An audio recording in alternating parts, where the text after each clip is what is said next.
बृहस्पतिवार व्रत। भारत में गुरुवार को बृहस्पतिवार भी कहा जाता है। यह भगवान विष्णु और बृहस्पति को समर्पित दिन है, जो देवों के गुरु थे। गुरुवार को पूजा और व्रत करना धन और अच्छे स्वास्थ्य का आशीर्वाद प्राप्त करने की कुंजी है। बृहस्पतिवार व्रत की कथा। भारतवर्ष में एक प्रतापी और दानी राजा राज्य करता था।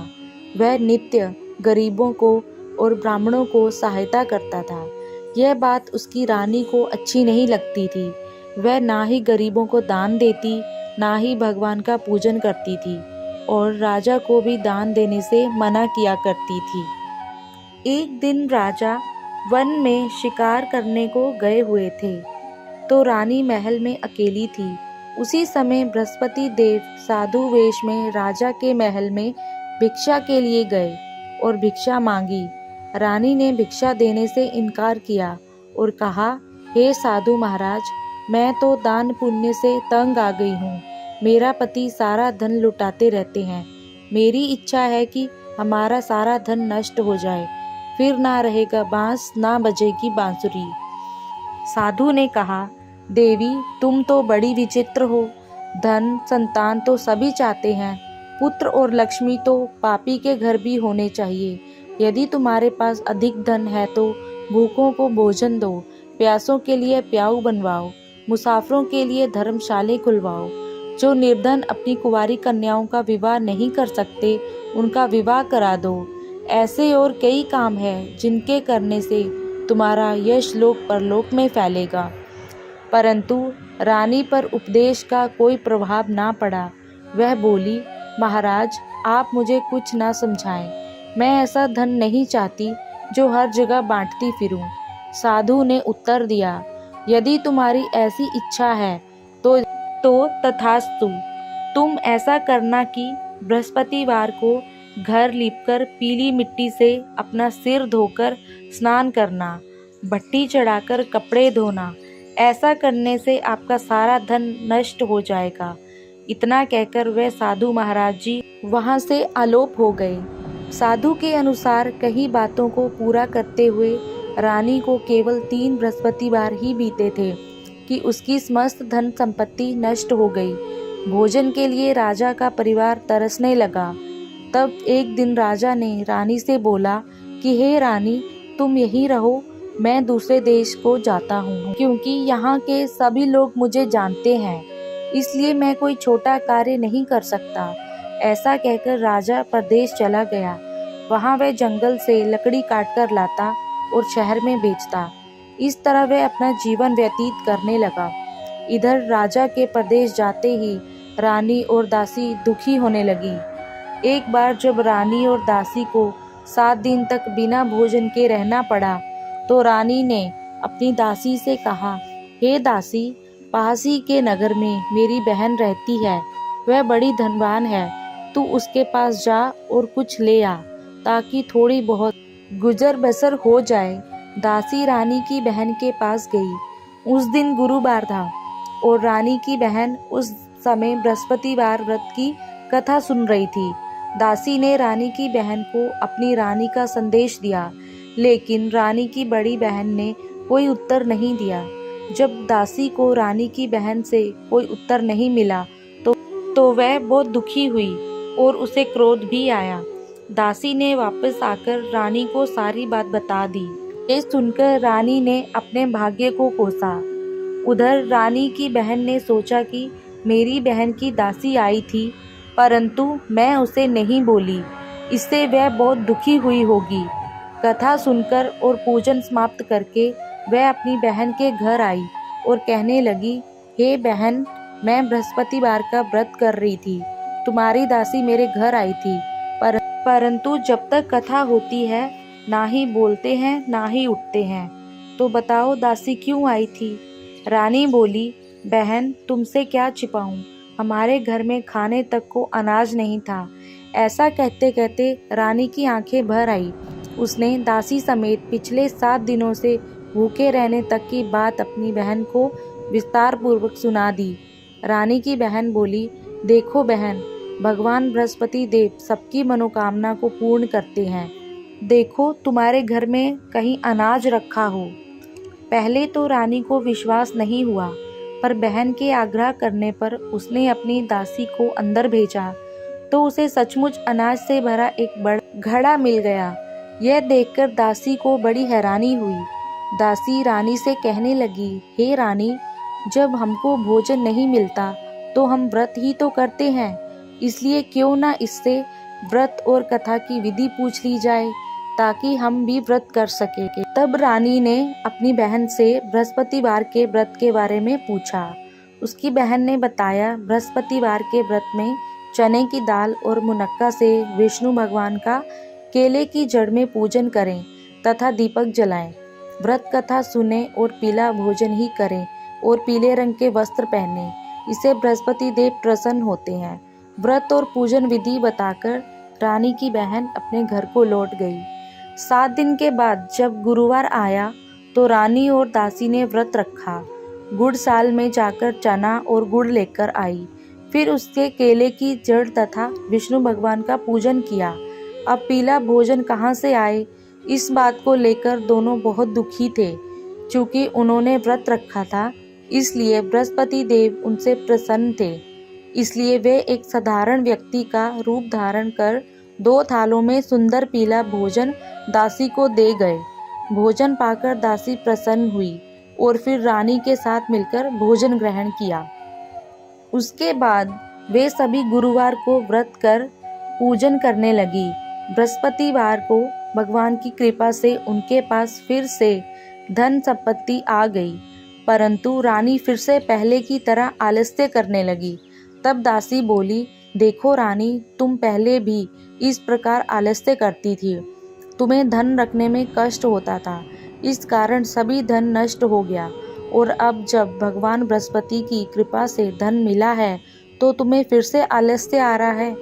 रानी को समझाते हुए दासी कहती है कि बड़ी मुसीबतों के बाद हमने ये धन पाया है, इसलिए हमें दान पुण्य करना चाहिए, भूखे मनुष्यों को भोजन कराना चाहिए और धन को शुभ कार्यों में खर्च करना चाहिए, जिससे तुम्हारे कुल का यश बढ़ेगा, स्वर्ग की प्राप्ति होगी और पितृ प्रसन्न होंगे। दासी की बात मानकर रानी अपना धन शुभ कार्यों में खर्च करने लगी, जिससे पूरे नगर में उसका यश फैलने लगा। एक दिन राजा दुखी होकर जंगल में एक पेड़ के नीचे आसन जमाकर बैठ गया। वह अपनी दशा को याद करके व्याकुल होने लगा। बृहस्पतिवार का दिन था। एकाएक उसने देखा कि निर्जन वन में एक साधु प्रकट हुए। वह साधु वेश में स्वयं बृहस्पति देवता थे। लकड़हारे के सामने आकर बोले, हे लकड़हारे, इस सुनसान जंगल में तू चिंता मगन क्यों बैठा है? लकड़हारे ने दोनों हाथ जोड़कर प्रणाम किया और उत्तर दिया, महात्मा जी, आप सब कुछ जानते हैं, मैं क्या कहूँ। यह कहकर रोने लगा और साधु को अपनी आत्मकथा सुनाई। महात्मा जी ने कहा, तुम्हारी स्त्री ने बृहस्पति के दिन बृहस्पति भगवान का निरादर किया है, जिसके कारण रुष्ट होकर उन्होंने तुम्हारी यह दशा कर दी।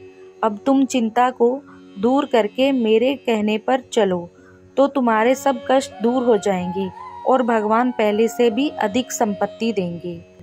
तुम बृहस्पति के दिन कथा किया करो।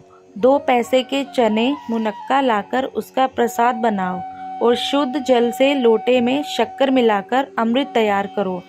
कथा के पश्चात अपने सारे परिवार और सुनने वालों प्रेमियों में अमृत व प्रसाद बांटकर आप भी ग्रहण करो। ऐसा करने से भगवान तुम्हारी सब मनोकामनाएं पूरी करेंगे। साधु के ऐसे वचन सुनकर लकड़हारा बोला, हे प्रभु, मुझे लकड़ी बेचकर इतना पैसा नहीं मिलता जिससे भोजन के उपरांत कुछ बचा सकूं। मैंने रात्रि में अपनी स्त्री को व्याकुल देखा है। मेरे पास कुछ भी नहीं है जिससे मैं उसकी खबर मंगा सकूं।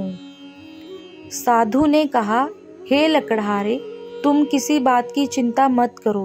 बृहस्पति के दिन तुम रोजाना की तरह लकड़ियां लेकर शहर को जाओ। तुमको रोज से दुगुना धन प्राप्त होगा, जिससे तुम भली भांति भोजन कर लोगे तथा बृहस्पति देव की पूजा का सामान भी आ जाएगा। इतना सब कहकर साधु अंतर्ध्यान हो गए। धीरे धीरे समय व्यतीत होने पर फिर वही बृहस्पतिवार का दिन आया। लकड़हारा जंगल से लकड़ी काटकर किसी शहर में बेचने गया।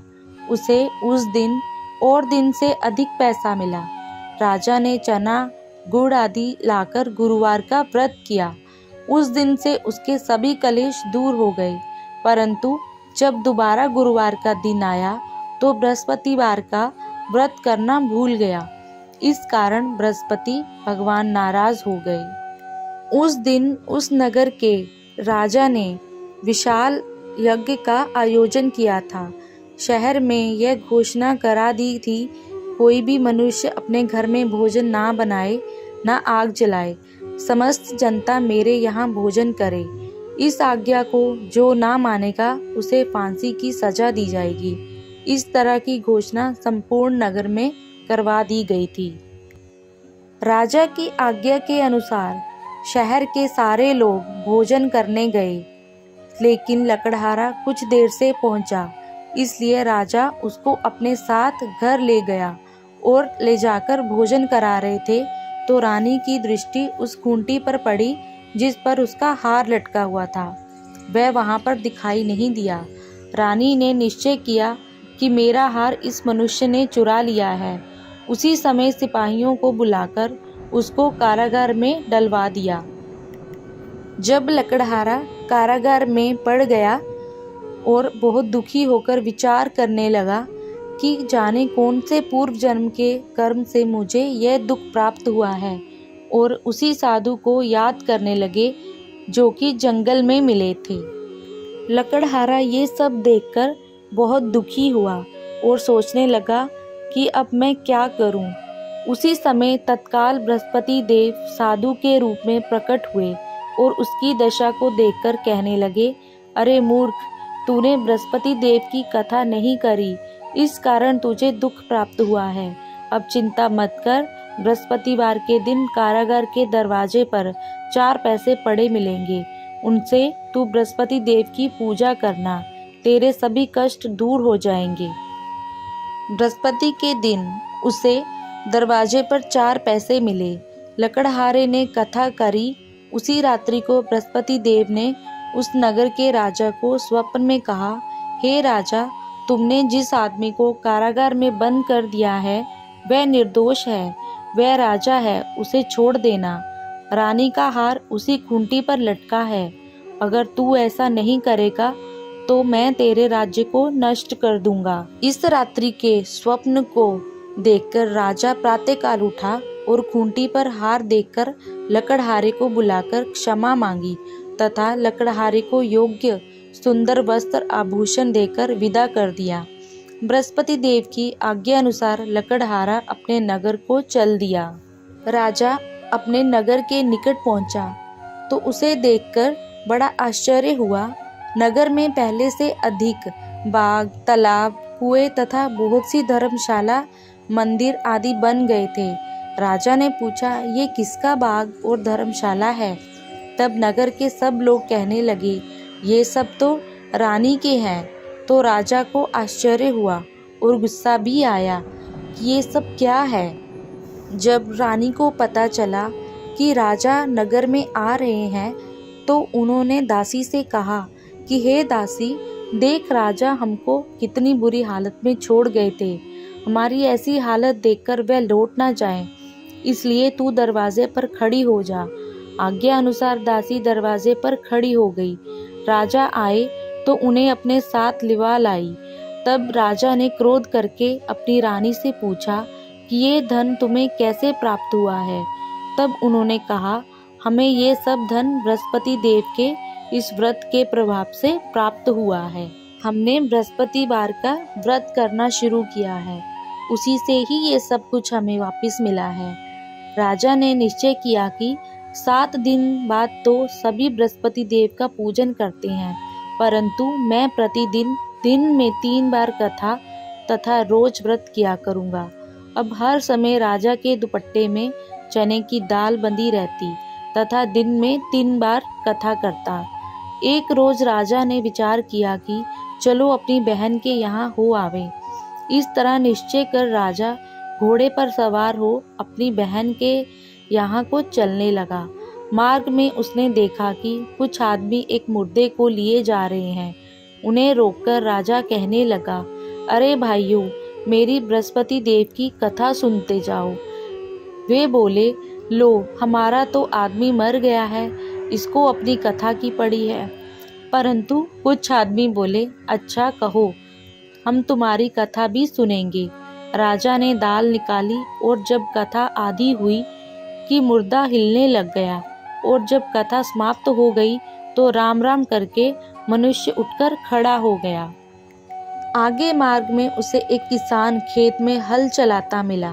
राजा ने उसे देख उसे बोले, अरे भैया, तुम मेरी बृहस्पतिवार की कथा सुन लो।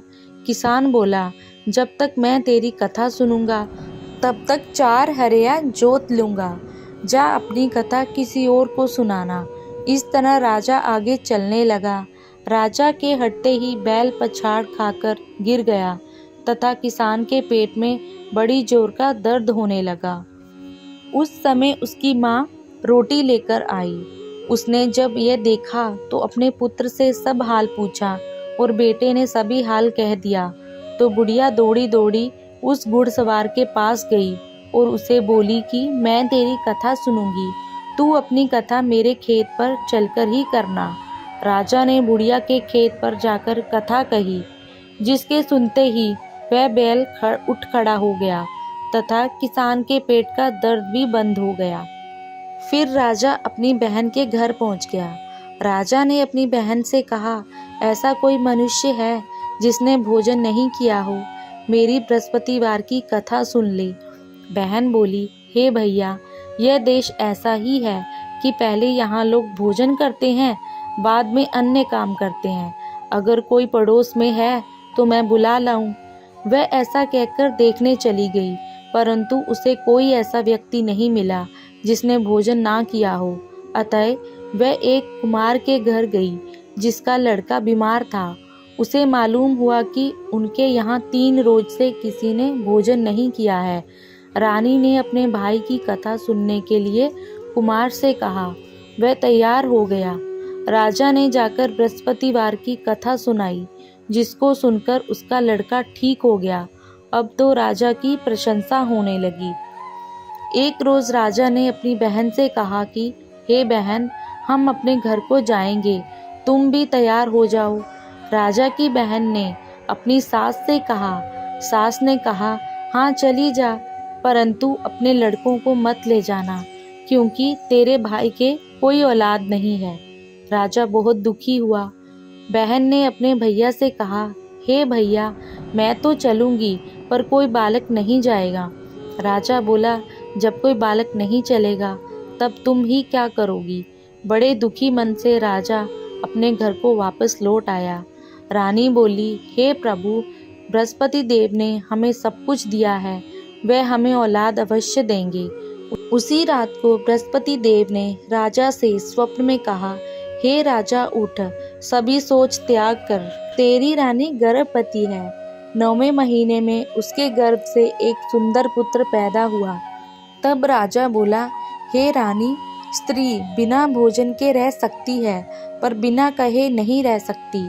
जब मेरी बहन आए तुम उसे कुछ कहना मत। रानी ने सुनकर हाँ कर दिया। जब राजा की बहन ने ये शुभ समाचार सुना तो वो बहुत खुश हुई तथा बधाई लेकर अपने भाई के यहाँ आई। तभी रानी ने कहा, घोड़ा चढ़कर तो नहीं आई, गधा चढ़ी आई। राजा की बहन बोली, भाभी, मैं इस प्रकार ना कहती तो तुम्हें औलाद कैसे मिलती। बृहस्पति देव ऐसे ही हैं, जैसी जिसके मन में कामना हो सभी को पूर्ण करते हैं। जो सद्भावना पूर्वक बृहस्पतिवार का व्रत करता है एवं कथा पढ़ता है अथवा सुनता है, दूसरों को सुनाता है, बृहस्पति देव उसकी सभी मनोकामना पूर्ण करते हैं। बोलो बृहस्पति देव की जय। भगवान विष्णु की जय। धन्यवाद।